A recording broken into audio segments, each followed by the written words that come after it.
Hello folks, thanks for checking out my video. This is going to be part 3 in my Birth of Peace video series about the tabletop RPG piece that I have developed.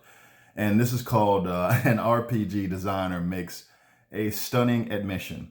So I have a dark secret, and I hope no one will think differently about me after I admit this. But when I started designing Peace the RPG, I did not have an industry defining, paradigm shifting, mind boggling innovation that would revolutionize everything. All I had at the beginning was something I wanted to achieve mechanically. Oh God, I'm so sorry. I feel so ashamed. Is it getting warm in here, or is it just me? Give me a moment, please. Just kidding.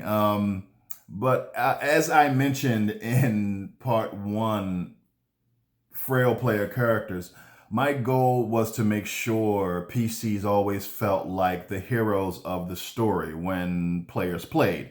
When it came to combat, that meant that first level PCs in my game needed to be able to survive encounters that would claim the lives of 1 or 2 first level PCs in other fantasy games. I'll talk more about how I did that in another article. The point of this article is to talk about something I haven't explained about my RPG after 2 full articles: what the RPG is about.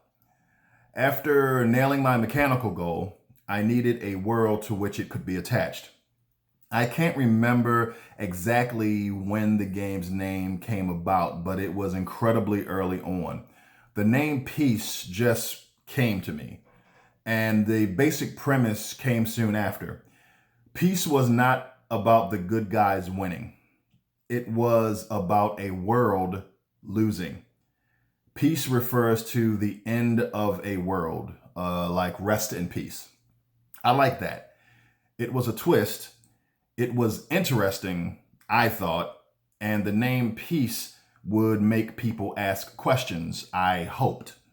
Nevertheless, I still had to bring it all together. I knew the PCs would be the heroes. I knew the world was headed for a bad ending, but why? Maybe a prophecy foretold of this world's end. Maybe the world would only realize peace after after it had destroyed itself during the fight between good and evil. A world constantly in turmoil until it destroys itself. Then, and only then, would there be peace. I thought that was sweet. The heroes or player characters are trying to stop this prophecy from coming to fruition. Those details came a little bit after the basic name and idea. After tons of playtesting, I still felt like the premise wasn't complete. I felt I needed a little bit more. I needed a mechanic to support the premise. After 14 years of design and testing, it was just a year ago that the last piece came into view.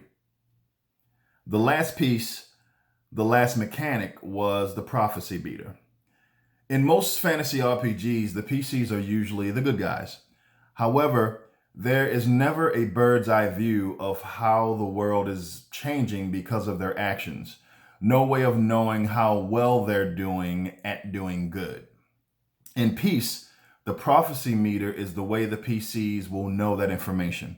Now, the prophecy meter ranges from 1, things are good, to 15, things are very bad. The prophecy meter tracks evil's hold on the world around the heroes.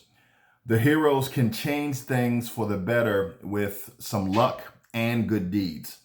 The meter has a narrative and mechanical effect on the world.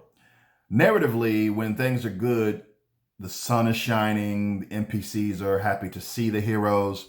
When things are bad, it rains a lot, NPCs close up shop earlier.